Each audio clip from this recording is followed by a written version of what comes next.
அனைவருக்கும் வணக்கம். ஒரு பெண் செய்யும் பாவங்கள் எப்படி ஒரு ஆணை வந்து சேரும் என்பதை பற்றிய ஒரு கதை. ஒரு நாட்டில் அரசன் தனக்கு குழந்தை வரமே இல்லை என்பதற்காக எல்லா கோயில்களுக்கும் அலைந்து திரிந்து பரிகாரங்களை செய்து கொண்டு வந்தான். இருப்பினும் அவனுக்கு குழந்தை வரம் என்பதே இல்லை. ஒருமுறை அந்த நாட்டுக்கு ஒரு ரிஷி வந்திருக்கிறார் என்ற தகவலை அறிந்த அமைச்சர் இந்த தகவலை அரசரிடம் தெரிவித்தார். ரிஷி என்பவர் முக்காலங்களையும் உணர்ந்த ஒரு மகான். எனவே அவரிடம் கேட்டால் இந்த பிரச்சனைக்கு ஒரு தீர்வு கிடைக்கும் என்பதை உணர்ந்த அரசன் அவரை சென்று ஒருமுறை பார்த்தார்.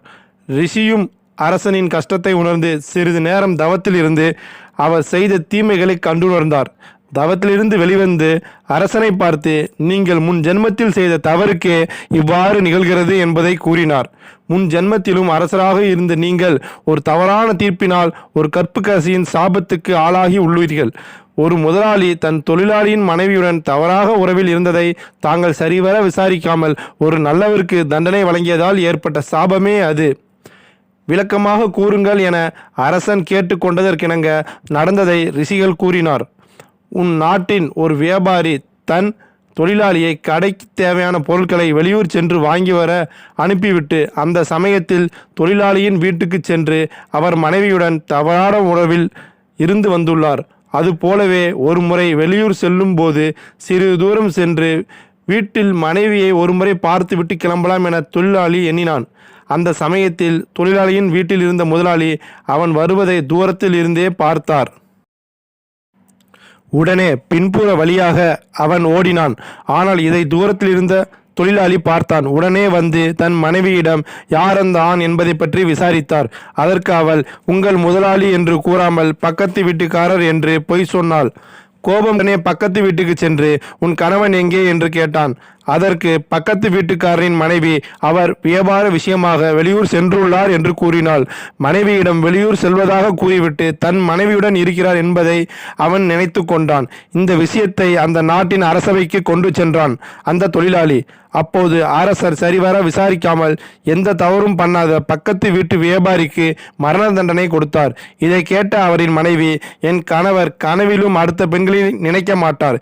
இப்படி இருக்க நீங்கள் சரியாக விசாரிக்காமல் என் கணவருக்கு மரண தண்டனை கொடுத்துள்ளீர்கள்.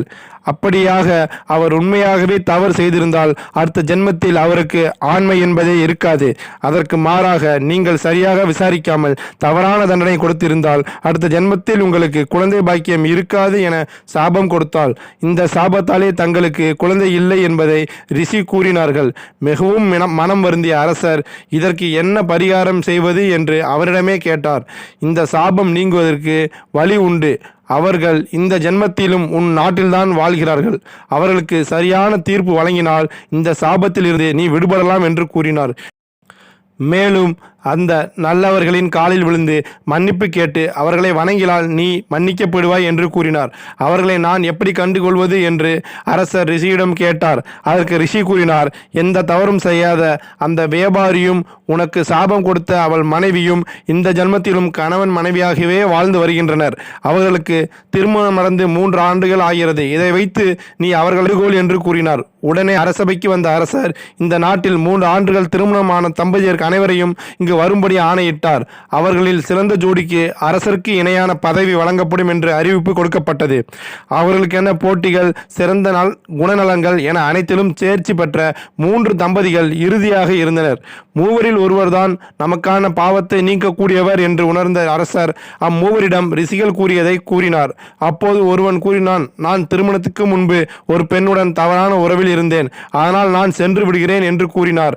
மீதமுள்ள இருவரில் எப்படி நாம் பாவத்தை போக்கக்கூடியவர்களை கண்டறிவது என்று குழம்பிய அரசர் அந்த பொறுப்பை அமைச்சரிடம் வழங்கினார். மேலும் அமைச்சர் கூறுவதை நீங்கள் 15 நாட்களுக்கு கேட்க வேண்டும் என்று கூறினார்.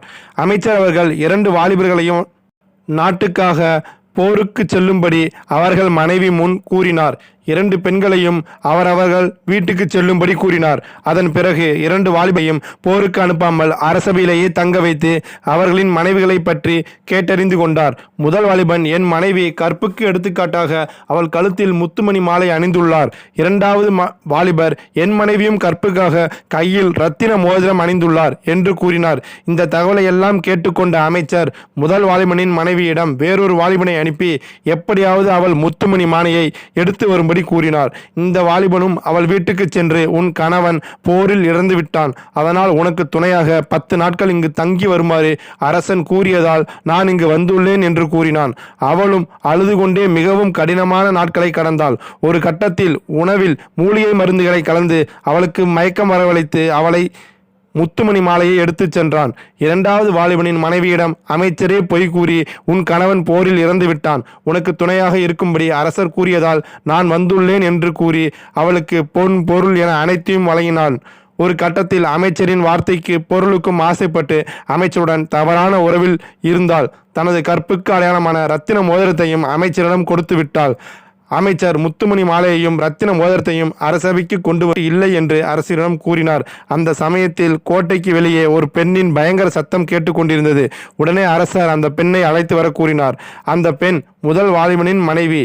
எனது முத்துமணி மாலையை நேற்று மாலை முதல் காணவில்லை, என்னவாயிற்று என தெரியவில்லை, என் கற்புக்கு எடுத்துக்காட்டாக நான் அதை வைத்துள்ளேன் என்று கூறினாள்.